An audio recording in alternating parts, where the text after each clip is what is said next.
Alors que la Russie maintient la pression sur l'Ukraine, le président ukrainien a décrit les principaux objectifs de son pays pour 2023. Des dizaines de personnes ont rendu hommage à Mohamed Moradi, l'Iranien qui s'est suicidé à Lyon pour dénoncer la répression en Iran.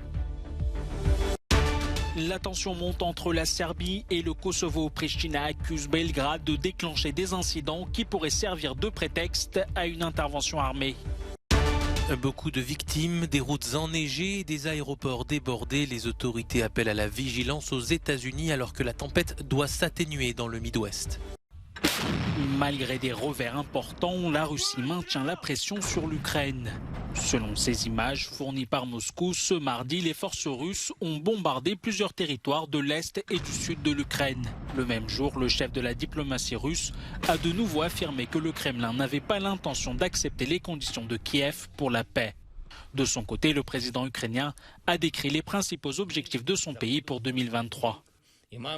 Pour l'année à venir, nous devons garder une vision commune de nos objectifs nationaux. Bien sûr, il est question de la libération de notre pays, de la restauration de l'Ukraine, du retour de notre peuple, de la poursuite du rapprochement de notre État avec les partenaires clés et de la recherche de nouvelles opportunités pour l'Ukraine dans le monde. Ce sont là quelques-unes des nombreuses missions qui nous attendent dans un avenir proche. Les victimes de Kherson sont enterrées. Ces derniers jours, cette ville, reconquise en novembre par l'armée ukrainienne, a été particulièrement visée, avec notamment le bombardement samedi du centre-ville qui a tué 10 personnes. À une trentaine de kilomètres de Kherson, le village de Posad-Provoske a été complètement détruit suite à l'occupation russe. Alors que les jours les plus rudes de l'hiver arrivent, les quelques habitants restants se préparent à survivre aux conditions extrêmes. De son côté, le président russe Vladimir Poutine a récemment déclaré que son assaut contre l'Ukraine visait à unir le peuple russe. L'UE, le G7 et l'Australie ne pourront bientôt plus acheter de l'or noir russe. C'est ce qu'a annoncé Vladimir Poutine ce mardi dans un décret qui entrera en vigueur le 1er février prochain. Une réponse du Kremlin aux États qui, début décembre, se sont mis d'accord sur un plafonnement du prix du baril fixé à l'export à $60. Les Occidentaux voulaient alors priver Moscou de revenus importants pour financer son intervention militaire en Ukraine. Mais cette mesure, de l'aveu même de nombreux observateurs, aura un impact limité à court terme. En effet, le cours du baril de pétrole russe évolue actuellement autour de $65, soit à peine plus que le plafond fixé. L'année dernière, Moscou était le deuxième fournisseur des pays de l'Union. Mais selon les dirigeants européens, 90% des exportations de pétrole russe vers l'Europe seront déjà arrêtées d'ici la fin de l'année. Des dizaines de personnes se sont réunies à Lyon ce mardi pour rendre hommage à Mohamed Moradi. Cet Iranien de 38 ans s'est suicidé lundi en se jetant dans le Rhône pour sensibiliser les Occidentaux sur la situation critique de son pays. Après avoir déposé des roses et des bougies, les participants ont scandé « Femmes, vie, liberté », le slogan rendu célèbre par la vague de manifestations qui secoue l'Iran.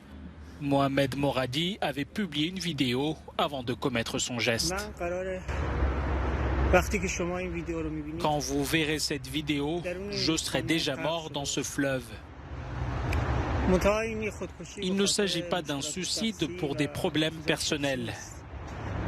Mais mon objectif est d'attirer l'attention des Européens et des pays occidentaux sur la question iranienne. Vive la liberté, femmes, vie, liberté. L'Iran connaît depuis plus de 2 mois une vague de contestation sans précédent depuis la révolution de 1979. Ce mouvement est né de revendications sur le droit des femmes après la mort de Mahsa Amini, arrêté pour avoir mal porté le voile islamique. Dans un bilan publié mardi, Iran Human Rights, une ONG basée à Oslo, a fait état de 476 manifestants tués depuis mi-septembre. La minorité serbe du Kosovo a érigé mardi de nouveaux barrages bloquant la circulation à Mitrovica, une ville de grande importance située dans le nord du Kosovo.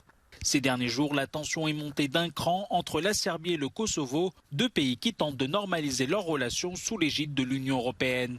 Pristina accuse Belgrade de déclencher des incidents qui pourraient servir de prétexte à une intervention armée. La stratégie de la Serbie et de la Russie est d'essayer de créer des conflits et des crises partout où l'Occident a un rôle à jouer. Ils veulent accroître ce type d'instabilité pour augmenter leur influence dans la région.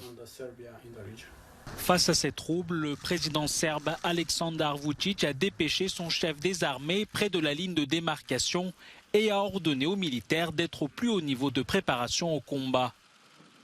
Leur principal problème, ce sont les barricades serbes qui ne sont qu'une forme de protestation après tout ce qu'ils ont fait. Toutes ces histoires de plaques et autres absurdités qu'ils ont inventées pour créer des conflits afin de pouvoir bannir les Serbes. Depuis le 10 décembre, plusieurs centaines de Serbes du Kosovo ont érigé des barrages dans le nord du pays pour protester contre l'arrestation d'un ancien policier serbe. Les 120 000 Serbes du Kosovo refusent leur loyauté à Pristina avec les encouragements de Belgrade qui ne reconnaît pas l'indépendance du Kosovo proclamée en 2008. Tout le monde sera sur le pont à Brasilia ce dimanche pour assurer la sécurité de Lula. Après une tentative d'attentat déjouée, sa cérémonie d'investiture est sous haute surveillance. 100% des forces de police de la ville seront déployées. Le futur ministre de la Sécurité publique l'assure. Il demande également la suspension du port d'armes dans la capitale de mercredi à lundi, le lendemain de la cérémonie. La prise de pouvoir de Lula s'annonce dans un contexte tendu. Samedi dernier, un camion-citerne rempli d'explosifs a été retrouvé à côté de l'aéroport de la capitale. Après l'élection en novembre, plusieurs milliers de manifestants pro-Bolsonaro s'étaient rassemblés pour demander une intervention de l'armée. Ils ne reconnaissent pas le résultat de l'élection et dénoncent une fraude. Il n'est pas encore certain si Jair Bolsonaro lui-même sera présent à la cérémonie pour reconnaître son successeur. Au moins 50 personnes sont mortes dans la tempête qui a frappé ces derniers jours une grande partie des États-Unis. Le froid extrême qui s'est abattu sur le pays a été accompagné d'importantes chutes de neige et de vents puissants. Le comté d'Erie dans l'État de New York est l'un des plus endeuillés avec une trentaine de morts. Les autorités ont appelé ce mardi à la plus grande vigilance. Je veux que les gens comprennent qu'il y a beaucoup de routes qui sont complètement bloquées en ce moment, qui n'ont aucun accès, explique ce responsable local. Les gens essaient de conduire sur ces routes ou d'entrer dans ces quartiers et ils ne peuvent pas. S'il vous plaît, vous avez entendu le maire vous supplier. Je vous en supplie, restez chez vous. Les transports ont été très perturbés dans le pays.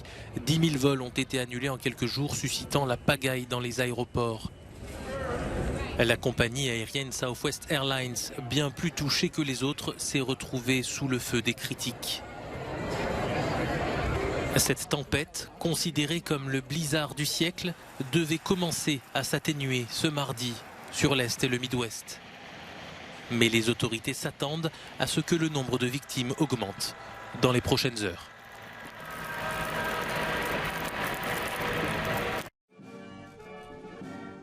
La Pologne va acheter 2 satellites d'observation et de reconnaissance d'origine française. Un contrat d'équipement militaire évalué à environ 500 millions d'euros d'après le ministre français des Armées, Sébastien Lecornu. Les satellites seront disponibles d'ici 2 ans. En attendant, la Pologne obtiendra l'accès à des données provenant de satellites français. Un achat qui fait figure d'apaisement après 6 ans de froid entre Paris et Varsovie. La Pologne avait renoncé à acheter 50 hélicoptères militaires français en 2016. Une perte estimée à 2 milliards d'euros pour la France. En cette fin décembre, la moitié des pistes françaises sont fermées. En cause, le redout et la pluie qui ont accéléré la fonte des neiges. À une quarantaine de kilomètres de Grenoble, dans le sud-est de la France, la station de Villard-de-Lans tourne au ralenti. En ce moment, la neige n'est pas terrible, on peut se le dire, surtout le matin, très verglacé. C'est beaucoup les mêmes pistes et tout. Parce que souvent on va dire ah bah j'ai fait celle-là donc on va aller sur une autre piste et ben là non c'est tout le temps les mêmes. Avec seulement 30% du domaine skiable ouvert, cette station iséroise de moyenne montagne va devoir fermer ses portes en fin de semaine. Une inquiétude pour les saisonniers et surtout les moniteurs de ski. Pour nous qui sommes travailleurs indépendants, on n'a pas droit au chômage. Donc c'est une perte sèche pour les moniteurs. Et donc on va voir. Je pense que maintenant c'est vraiment au jour le jour. Certains commerçants essayent de tirer leur épingle du jeu en proposant des locations d'été comme le VTT, mais la situation reste préoccupante. Près de 400 000 personnes en France dépendent de ces activités montagnardes, fragilisées par le réchauffement climatique.